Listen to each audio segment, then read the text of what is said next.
ترکی با ترکی جواب دیں, اپنے موقف پہ ڈٹے رہیں اور آپ اپنی پوزیشن کو سمجھتے ہوئے کمپیٹنگ اسٹائل میں, مطلب جو آپ کا اپنا نقطہ نظر ہے اس سے آپ اپنے آپ کو وہ پیش کریں کہ بھئی اگر میں کچھ کہہ رہا ہوں اس کی وجہ ہے, تو یہ تو اے آ گیا اور پھر سی آ گیا کمپیٹنگ اسٹائل. تیسرا جو سی ہے وہ ہے کمپرومائزنگ کا. اچھا جی, کمپرومائزنگ یہ ہے کہ آپ حل کی طرف جانا چاہتے ہیں, صحیح, تو آپ کچھ جو ہے وہ ان کے موقف رکھ لیں, کچھ جو ہے اپنی بات رکھیں اور ایک کمپرومائزنگ وے میں اس حل کی طرف کچھ دو اور کچھ لو. بالکل بالکل. اور بلکہ جو بڑے بوڑھیا ہمارے جو بزرگ کہا کرتے تھے کہ اگر کبھی کپڑا بھی سوئی کے طریقے سے لوہے کا ہو جائے تو سلائی نہیں سکتی ہے. تو ایک آدمی اگر نرم ہو, ایک آدمی سخت ہو, تو دوسرے کو نرم ہو جانا چاہیے. تو یہ تو میرے خیال ہے بڑی نیچرل سی بات ہے, یہ میں آپ سے بالکل ایگری کرتا ہوں کہ یہ تو کرنا پڑے گا ہمیں. اسی طرح ایک اور جو ہمارا سی ہے وہ ہے کولیبریٹو. اچھا, کولیبریٹو میں یہ ہوتا ہے کہ آپ جو ہے وہ ڈیلیبریشن کرتے ہیں افہام و تفہیم سے آپس میں بیٹھ کے, اور ایک ایسے حل کی طرف چلتے ہیں جو دونوں کو یکساں جو ہے قبول ہو. صحیح. تو یہ ایک کولیبریٹو اسٹائل ہے جس میں دونوں کی بات رکھی جاتا ہے, حل کی طرف جایا جاتا ہے. آپ نے تو سی نکال دی ہماری. تو اب 3 سی کے بعد جو آخری یہ ہے وہ تھوڑا ایسا ہے کہ وہ اوائڈنگ ہے. اگر آپ کو یہ لگتا ہے کہ آپ کی پوزیشن کمزور ہے اور آپ جو ہے اپنی موقف کو ایکسرسائز نہیں کروا سکتے, تو پھر یہ بہتر ہے کہ اوائڈ کیا جائے.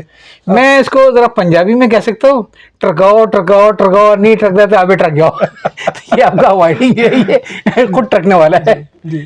اچھا, ویسے ایک میں بات بتاؤں, یہ جو کانفلکٹ ریزولوشن ہوتا ہے نا, اس میں ایک چیز ہوتی ہے کہ آؤٹ آف باکس تھنکنگ بڑی ہے. اس میں کوئی شک نہیں ہے. اچھا, میں اس میں آپ کو ایک تھوڑا سا, کیونکہ ہماری اسلامک ہسٹری میں ایک بڑا اہم اور دلچسپ واقعہ ہے جو بالکل کانفلکٹ ریزولوشن کے حوالے سے بڑا اہم ہے. ایک زمانہ تھا, میرا خیال ہے حضور صلی اللہ علیہ وسلم کی عمر تقریباً 34-35 برس تھی, اور مکہ مکرمہ میں بڑا زبردست سیلاب آیا. صحیح.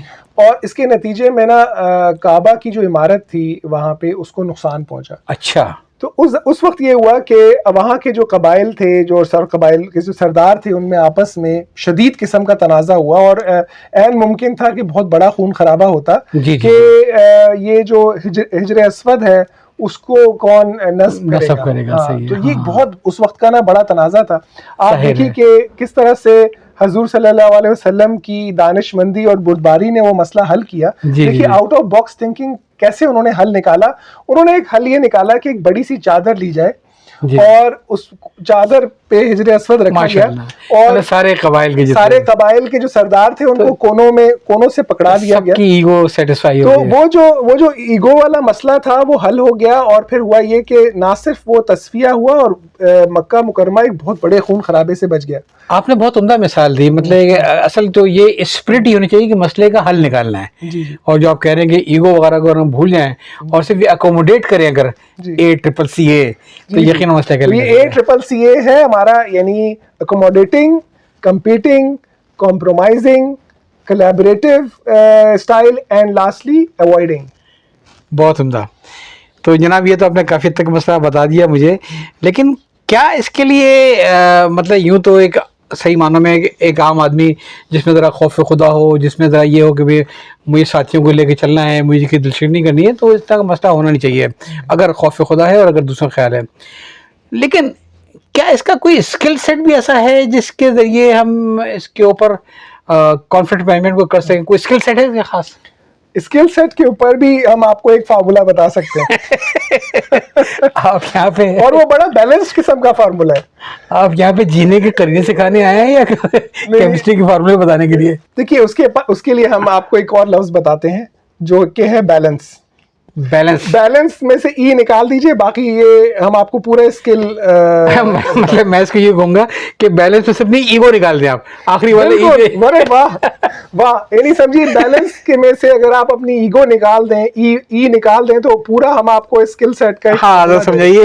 دیکھیے جو سب سے پہلے جو بیلنس کا بی ہے وہ ہے be conscious with the criticism. یعنی آپ جو ہے نا کوشش کریں کہ نہ آپ مخالف پارٹی کو کرٹیسائز کریں اگر آپ حل کی طرف جانا چاہ رہے ہیں, اور نہ اس کو یہ موقع دیں کہ وہ آپ کو جو ہے وہ کرٹیسائز کرے. شاید میں ایک آپ کی توجہ چاہوں گا. میں یہ آپ نے جو پہلی بات اٹھائی کرٹیسم کی ہے, تو یہ بڑی بدنصیبی کی بات ہے کہ ہم لوگ جو ہے نا جب بھی کوئی معاملہ ہوتا ہے تو دوسرے کو کرٹیسائز کرنا شروع کرتے ہیں.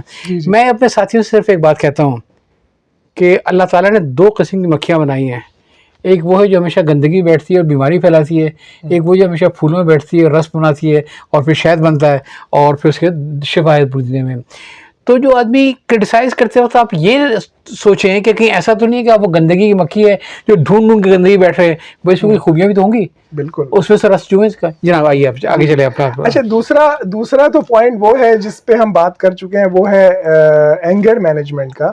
یعنی جب آپ, بلکہ ہمارا پہلا پرانا اینگر مینجمنٹ کا تھا. دیکھیں جب آپ کسی حل مسئلے کے تصفیے یا حل کی طرف جاتے ہیں تو سب سے پہلے یہ کوشش کرنی چاہیے کہ آپ ایگریشن میں نہ آئیں مخالف پارٹی سے بات کرنے کے دوران, کیونکہ جو یہ غصہ ہے یہ آپ کو کسی اچھے نتیجے پہ نہیں پہنچائے گا, بلکہ وہ کانفلکٹ ہی رہ جائے گا. بلکہ لاسٹ ٹائم میں نے بات کی تھی کہ جو غصے کا جو سفر ہے پچھتاوے کی منزل پہ ختم ہوتا ہے. جی بالکل. تو اگر آدمی غصے پہ قابو پا لے تو جو آدمی غصے میں آدھی جنگ بھی ہار جاتا ہے. جی, اور ہمارا بیلنس کا جو تیسرا ایل ہے جو ہے وہ بیسکلی ہے لسن کیئرفلی.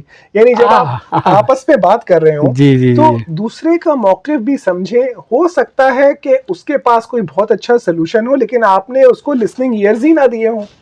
یہ آپ نے بڑی انٹرسٹنگ بات کی ہے, کیونکہ یہ دیر میں دیکھنے میں آیا ہے اکثر و بیشتر یہ جو سروس سیکٹر انڈسٹری جتنی بھی ہے, بینک والے ہوں, KC والے ہوں, سویگیس والے ہوں, اس میں جتنے بھی لوگ کسٹمر سے ڈیل کرتے ہیں, they never listen to understand, they always listen to respond.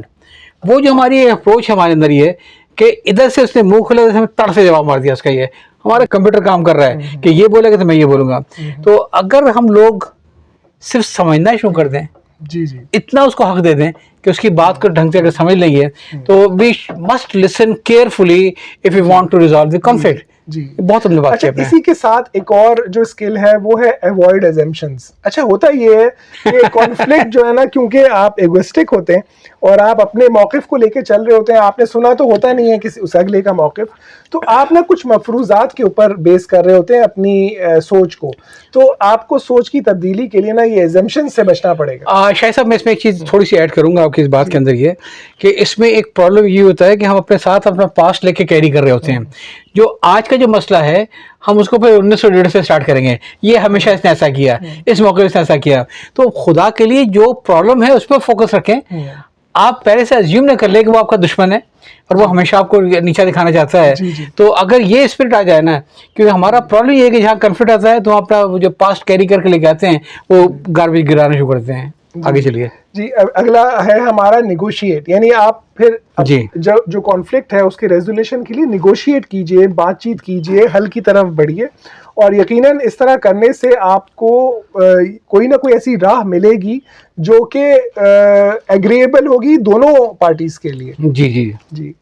اور آخر میں بتاؤں گا کہ پھر یہ ہے کہ آپ وہ پوائنٹس تلاش کیجئے جن پہ آپ you can agree, basically can agree, یعنی ایسے ایگریبل پوائنٹس تلاش کیجئے جو کہ بوتھ پارٹیز کو جو ہے وہ ایگری ہو, دونوں پارٹیز اس کے اوپر. تو میں تو یہی سمجھا کہ بھئی آدمی ذرا بیلنس رہے اور ایگو کو بھول جائے. بیلنس کو یاد رکھیں, اور بیلنس کے آخر میں جو ای ہے اس کی ایگو کو بھلا دیجئے تو آپ کے مسئلے حل ہو جائیں گے انشاءاللہ تعالی. آپ کچھ مزید اس کو کرنا چاہیں گے, اب اگلے کوئی اور ٹاپک کسی اس میں یہ کہوں گا کہ جو لوگ ہمارا یہ یوٹیوب ویڈیو دیکھ رہے ہیں وہ اپنی ہمیں آراء بھیجیں اور ہمیں بتائیں کہ آپ کو ہمارے یہ پروگرامز کیسے لگ رہے ہیں, آپ کو جو موضوعات کا ہم نے انتخاب کیا ہے آپ کے لیے اس سے آپ نے کتنا سیکھا. کوئی فیڈ بیک, کوئی کمنٹ ہمیں ضرور دیجیے تاکہ ہم اپنے پروگرامز کو مزید بہتر بنا سکیں, اور یقین کیجیے کہ ہم نے آگے آپ کے لیے اور بہت سے دلچسپ موضوعات رکھے ہوئے. شاہد صاحب, میں اس میں تھوڑا سا اس کو آگے بڑھاؤں گا کہ ایک چیز میں بتا دوں کہ لوگوں کے ذہن میں یہ آتا ہے کہ اگر کوئی یوٹیوب چینل بنا رہا ہے تو شاید وہ کمانے کے لیے بیٹھا ہے. الحمدللہ یہ جو ہم نے علم و ہنر کا چینل بنایا ہے یہ بالکل نان کمرشل ہے, اور چونکہ نان کمرشل ہے ہماری مارکیٹنگ بھی اتنی توجہ نہیں ہے. لیکن آپ کو بھی کافی لوگ جانتے ہیں بینکنگ حوالے سے، اور الحمدللہ مجھے بھی پورے پاکستان میں بہت سارے لوگ جانتے ہیں بینکنگ ٹریننگ کے حوالے سے یہ ہے۔ تو میں اپنے جاننے والوں سے کہوں گا کہ اگر آپ چاہتے ہیں کہ سلسلہ جاری رہے اور نئے نئے ٹاپک پہ آپ سے بات کی جائے تو اس کی تھوڑی سی ایک ویورشپ بڑھنی چاہیے۔ اس میں ہمیں کوئی فائدہ نہیں ہے، کسی قسم کا کوئی فائدہ نہیں ہے، آپ کو یقیناً فائدہ ہوگا۔ تو پلیز اگر ہو سکے تو اپنے دوستوں تک یہ اس کے لنک بھیجیں، اور کوئی سوالات ہیں تو لکھ کے بھیجیے، انشاءاللہ اس کو ہم کور کریں گے انشاءاللہ۔ بہت شکریہ آپ کا کہ آپ نے بلایا۔ اس کے ساتھ ہی ہم اجازت چاہتے ہیں، اللہ حافظ۔